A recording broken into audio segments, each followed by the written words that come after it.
Okay, so for those of you that did the color retouch and you're wanting to do your pull through, I'm going to show you that really quickly. After you're done with your color retouch, then you're going to make sure all these hairs kind of go back in their place where they're supposed to be. I want to make sure my part is kind of where it's supposed to be. These hairs are laying where they're supposed to, and I'm going to, depending on if you want to do a full on pull it through your hair, I'm going to start with a partial pull through. So that's just like if you have really faded ends, but this all in here still looks pretty good, and you just want to have some low lights going through. Again, this is probably not best for those of you that have highlights and aren't wanting to get rid of them. This is good for those that have more solid color or we use your fading as your highlight. So this is going to be for you.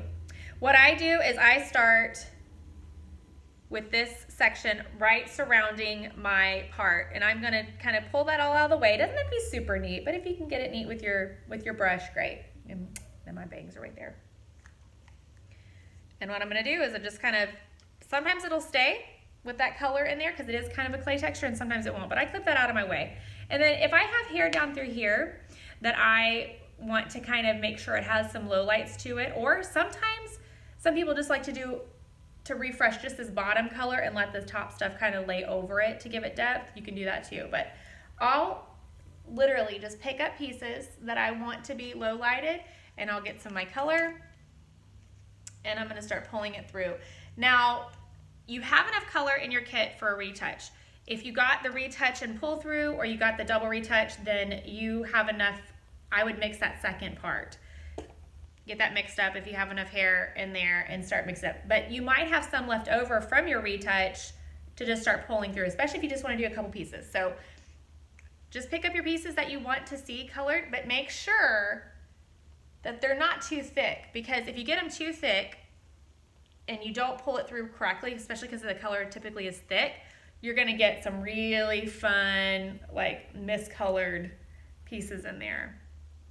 It's hard to do, but it will happen. And this hair is underneath, so you really won't see it. Just giving you a heads up. But I pick piece by piece, and I go every other piece all the way through, and they're about a 1/2 inch section or less. So depending on how thick your hair is, typically 1/4 to a 1/2 inch section is as thick as I would do this. And then just kind of, you're gonna just paint it in all the way down, making sure you get both places. And then sometimes I'll even go and rub it in. Now, if you're just doing a couple pieces on top, shake that out. I'm pretending there's color here. Couple pieces on top. I'm gonna kind of do the same thing.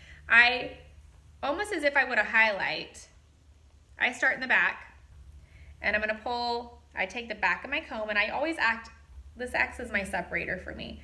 And I pull up my little section that I want painted, and I pull it all the way up. Get some color, and I'm gonna start kind of laying it on back and forth, front and back. Again, because this is thick. And I'll take my gloves and kind of work it through. And you'll feel when it's dry and that you want more product on it. So you just do this. And then again, rub it in, lay it back. I'm gonna skip a section, so I'll do this. I'll grab this section, move it back, skip that section, move on to the next one. I'm gonna pull it up, get my color, paint it, pull it through. Again, repeating that process, and then pushing those back. Or if you're wanting to do a full-on retouch, kind of start the same way I just told you, except I always start with the top pieces when I'm doing full-fledged, because most of the time this stuff in here stays, especially because we're coming out of fall and winter, it stays pretty good. You don't have as much fading in here as you do on top. So I'll start with the on top stuff and then do that one section first, pulling it all the way through, except for instead of skipping every other time, all I'm doing is doing every single section and then laying it backwards. And then if I want to tackle some of this in here, I have leftover color, whatever, I'll pull this up, and then I start tackling the bottom stuff the same way. I think that's it. So I hope that helps y'all out, and that is a color retouch and a color pull through.